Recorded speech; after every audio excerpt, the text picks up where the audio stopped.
아버지, 정말 고맙습니다. 죽을 때까지 이 은혜에 보답하며 살게요. 한 외국인 여성이 연신 눈물을 흘리며 머리가 백발인 노인에게 고개 숙여 인사를 하는데요. 그러자 백발의 노인은 아무 말 없이 여인의 어깨를 토닥토닥 두드려줍니다. 그리고는 자신의 감정을 애써 감추려는 듯 입술을 지그시 깨물어 보지만 어느새 노인의 눈가에도 눈물이 맺히고 맙니다.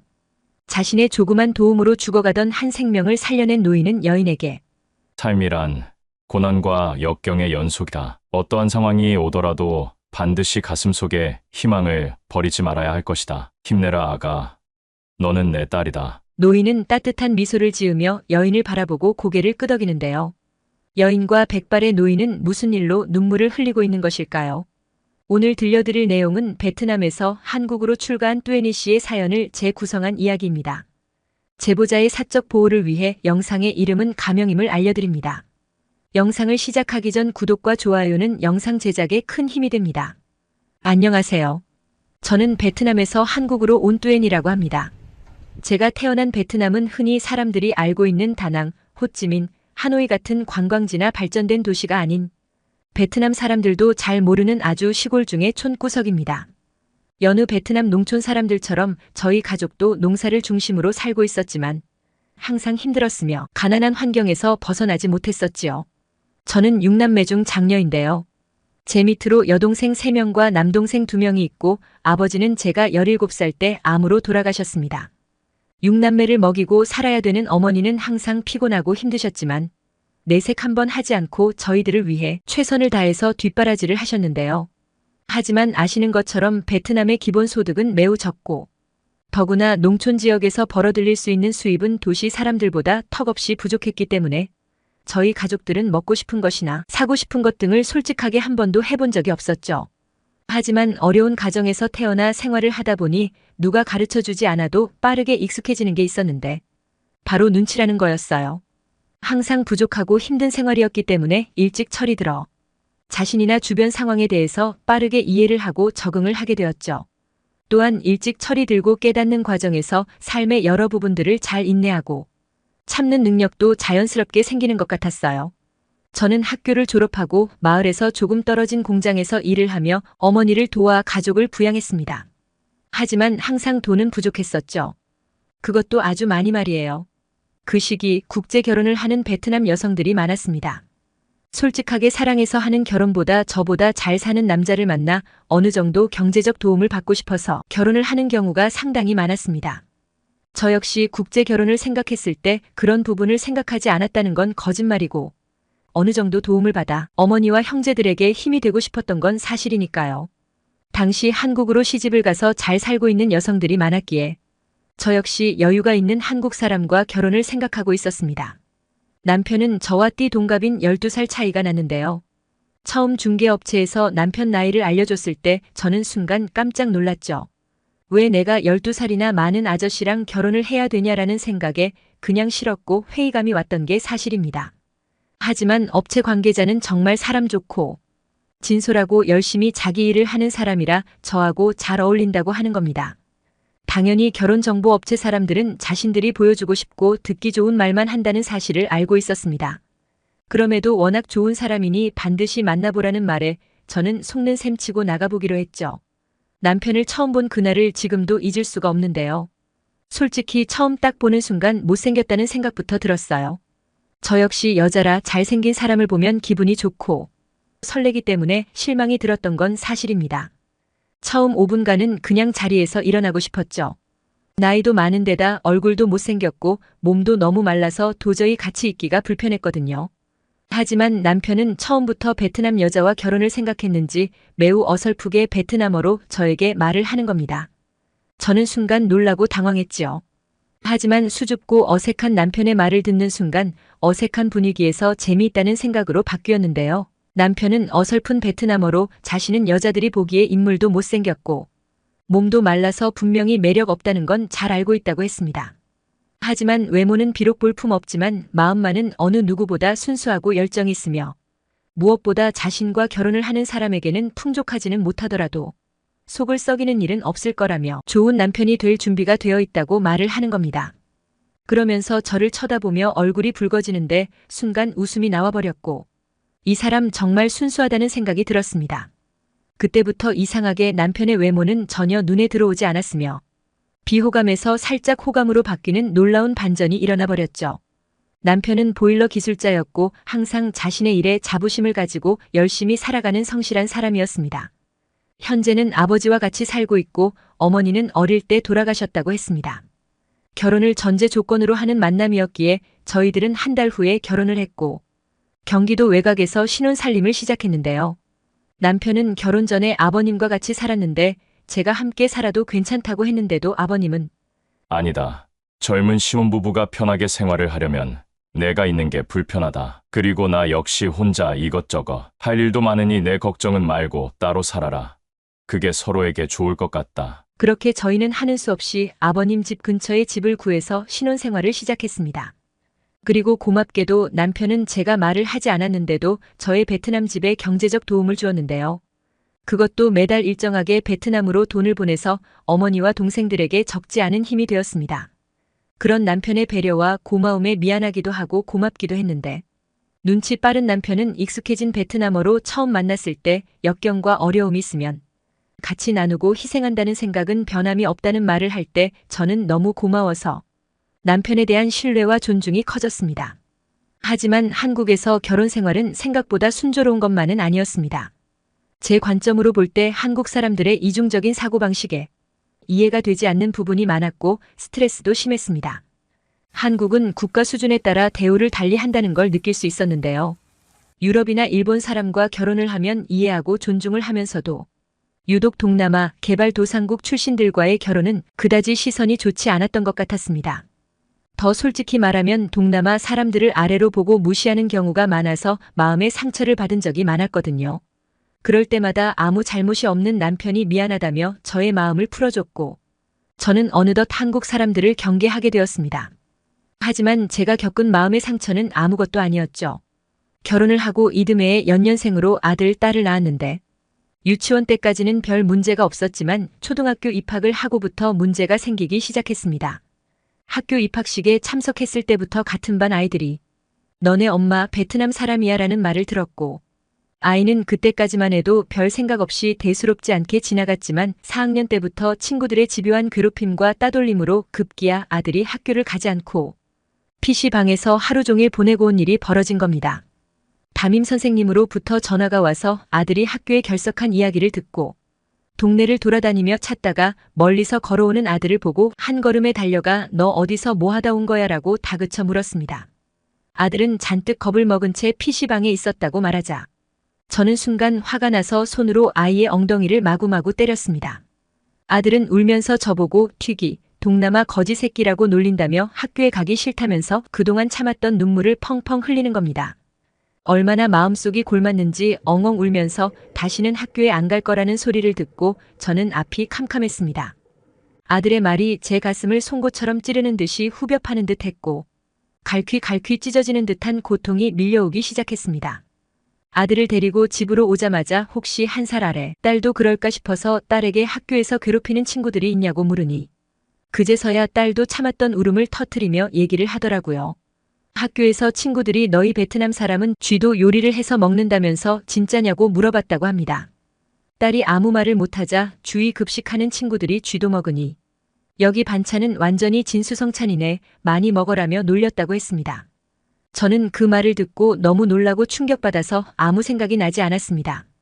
당연히 아이가 태어나면 혼혈이 되고 두 개의 문화를 가져서 필연적으로 아이들이 국적과 문화 정체성에 혼란을 느끼게 될 거라는 생각은 한 적이 있었습니다. 그런데 동남아 쪽 혼혈이라는 이유로 인종차별의 대상이 되었던 게 너무 괴롭고 무서웠습니다. 그렇게 아이들 문제로 마음이 타들어가고 있던 어느 날 베트남에서 갑자기 국제 전화가 걸려온 겁니다. 바로 밑에 여동생이었는데 어머니가 항상 피곤해하고 힘들어 하셨는데 최근에 급격한 체중 감소와 구토를 심하게 하셨다는 거예요. 병원에 안 가려고 고집 부리는 걸 억지로 모셔갔는데 결과는 충격적이었습니다. 위암이라는 판정과 함께 당장 수술을 하지 않으면 다른 장기로 전이가 빠르게 되므로 생명의 위험이 있다는 의사의 진료 결과에 동생은 울면서 말을 하지 못했습니다. 순간 앞이 캄캄했고 어떻게 해야 될지 아무런 생각이 나지 않았습니다. 전화를 끊고 나서 저는 불쌍한 우리 엄마. 한평생 아버지 없이 자식들 키운다고 고생만 하셨는데 어떻게 이런 시련을 주시나요? 우리 엄마 좀 살려주세요. 그냥 기도만 했습니다. 너무 울어서 눈이 퉁퉁 부어 있었는데 그때 저희 집에 오신 시아버님이 무슨 일이냐고 물으시길래 저는 사실대로 말씀드렸습니다. 아버님은 아무 말이 없으셨고 남편이 올 때까지 아이들과 적당한 대화만 나누고 있었습니다. 얼마 후 남편이 돌아와서 저는 베트남 엄마 얘기를 하고는 울면서 고개만 숙이고 있었죠. 남편도 어떻게 해야 할지 몰라 난감했던 모양이었습니다. 그도 그럴 것이 가난한 친정집은 수술할 돈도 없었고 그렇다고 외국인을 한국에 데려와서 수술을 하면 건강보험 적용이 되지 않기 때문에 수술비, 입원비 등 비급여에 대한 비용이 어마어마한데 그럴 만한 여유가 없었거든요. 그런데 아버님이 우선 베트남으로 가서 어머니를 만나고 일단 한국으로 모셔오고 나머지는 오신 다음 그때 얘기를 하자고 하시면서 밑도 끝도 없이 말씀을 하시고는 아버님은 집으로 돌아가셨습니다. 저는 아버님의 사정을 대략 알고 있기에 별다른 해결책이 없는데 괜히 어머니를 모시고 오면 서로가 더 힘들 것 같은 생각에 집으로 돌아가신 아버님에게 전화를 했었죠. 하지만 아버님은 아가, 내게도 생각이 있으니 아무 말 말고 빨리 어머니를 모시고 오너라. 하시는 겁니다. 저와 남편은 이것저것 생각할 겨를이 없이 아버님에게 아이들을 부탁하고 베트남 고향집으로 갔습니다. 동생들과 반가움도 잠시 엄마가 쉬고 계시는 방으로 가니 살이 너무 많이 빠지고 마르셔서 보자마자 달려가 엄마를 끌어안고 펑펑 울었습니다. 엄마는 제 뺨을 만지면서 엄마는 괜찮으니 걱정하지 마라 하시는데 정확한 사정을 아는 저는 어머니와 불필요하게 시간을 끌고 있을 수 없었습니다. 한국으로 안 가신다고 고집부린 것을 설득 끝에 데려왔고 공항에 마중을 나오신 아버님은 엄마의 손을 잡으시고는 우선 집에 가서 쉬시게 하시고 내일 나랑 병원에 같이 가자고 말씀을 하셨습니다. 저희들은 아버님의 말씀대로 엄마를 일단 쉬게 하고 다음날 병원에 가서 정확한 진단을 받았는데 위암 2기라는 판정을 받았습니다. 의사의 말로는 2, 3기까지는 수술을 하고 약물 치료를 하면 생명에는 지장이 없다고 했는데요. 만약 4기 판정을 받았다면 생존율이 10%도 힘들기 때문에 어려운데 지금 상태는 얼마든지 수술과 약물 치료로 완치가 가능하다고 했습니다. 하지만 외국인이다 보니 엄청난 금액의 병원비가 문제였습니다. 몇 천만 원이나 되는 돈이 수중에 없었고 대출을 알아보려고 해도 남편이 전세 대출과 신용 대출이 있다 보니 쉽지가 않았거든요. 고민하고 있던 중에 아버님이 병원 건물에 있는 카페로 할 얘기가 있으니 내려오라는 전화가 왔었는데요. 카페로 가니 아버님이 차분하게 어머니 수술과 회복을 한국에서 하고 완전히 완쾌되시면 베트남으로 보내드려라. 아무 말 말고 내가 시키는 대로 하면 된다. 제가 무슨 말을 하려는 순간 아버님은 아무 말도 하지 마라. 다 안다. 병원비 문제는 내게 맡기고 너는 지금부터 어머니 간호만 열심히 하면 된다. 우리 아들과 결혼해서 지금껏 정말 착하게 내조하며 아이들 키우고 나한테 신경 쓰는 거 너무 고맙게 생각을 한다. 너는 나한테는 며느리가 아니라 딸이나 마찬가지다. 아버지가 딸이 곤경에 처했을 때 가만히 있으면 되겠나. 너무 걱정 말고 아버지를 믿고 어머니 간병에 최선을 다해라. 뜻밖의 말씀에 저는 너무 놀라고 감사해서 몸둘 바를 몰랐고 엄마를 수술하게 해주셔서 감사하다고 엎드려 눈물을 흘렸습니다. 아버님은 저의 손을 잡고 일으켜 세우시더니 우린 가족이다. 가족은 힘들 때 함께 극복하는 것이다. 절대로 희망을 버리면 안 된다. 명심해라 아가. 그런데 아버님은 돈이 없으실 텐데 어떻게 병원비를 마련했을까요? 결론부터 말씀드리면 아버님은 우선 자신이 받아야 할 국민연금을 손해를 보더라도 일시불로 신청하셨고 납입기간이 얼마 남지 않은 자신의 종신보험과 다른 보험을 해약하셨습니다. 그리고 아버님 앞으로 된 조그만 주택을 부동산에 매물로 내놓았는데 부동산은 바로 처분이 되지 않아서 친구에게 상황을 말하고 부동산이 처분이 되는 대로 갚아준다며 돈을 빌린 겁니다. 워낙 신용을 생명같이 여기시는 분이라서 친구에게 돈을 빌릴 때도 법무사를 통해 공증서류까지 본인이 신청해서 작성을 하셨습니다. 그런 아버님의 큰 도움 덕분에 저희 엄마는 무사히 수술을 받을 수 있었고 한동안 입원을 하며 약물 치료까지 다 하시고 위험한 위기를 무사히 넘기셨습니다. 저는 아버님과 남편에게 고맙고 미안해서 어쩔 줄을 몰라 했고 아버님은 딸을 이리 먼 곳까지 보내주셨는데 당연히 도와드려야 된다며 베트남으로 돌아가셔서 건강하게 오랫동안 사시면서 동생들 결혼까지 보셔야 한다고 말씀을 하셨습니다. 그렇게 엄마는 건강한 모습으로 베트남으로 무사히 돌아가셨습니다. 그런데 기쁨도 잠시 이게 무슨 일인가요? 그로부터 석 달 뒤 찬바람이 부는 12월에 아버님이 갑작스레 쓰러지셨고 119 구급차에 실려가는 엄청난 일이 벌어졌는데요. 급성 심근경색으로 아버님은 혼수 상태에서 깨어나지 못하셨고 저는 그때부터 제 아버지라는 생각에 병실을 떠나지 않고 간호했습니다. 정말 진심으로 기도를 했고 아버님이 깨어나셔서 웃는 얼굴을 보고 싶었지만 아버님은 여전히 의식이 돌아오지 않으셨습니다. 일주일 되던 날 새벽에 아버님이 기적적으로 눈을 뜨셨는데 저와 남편은 병실에서 아버님 손을 잡았습니다. 저는 펑펑 울면서 아버지 일어나셔야 돼요. 저희들이 행복하게 잘 사는 거 보셔야 되잖아요. 그런데 아버님은 아무 말 없이 저를 보시고 눈을 한번 깜빡이시더니 머리를 아주 힘없이 끄덕이고는 그대로 살며시 눈을 감으셨습니다. 그랬습니다. 그렇게 한국의 제 아버지는 베트남의 제 엄마를 살려주시고는 하늘나라로 가셨습니다. 지금 생각해보면 그때의 움직임과 눈빛은 따라 행복하게 잘 살아야 된다는 무언의 눈빛이었던 것 같았습니다. 저에게 아버님은 정말 정신적 지주였으며 힘들고 어려울 때마다 용기를 북돋아 주신 친아버지 같은 존재였습니다.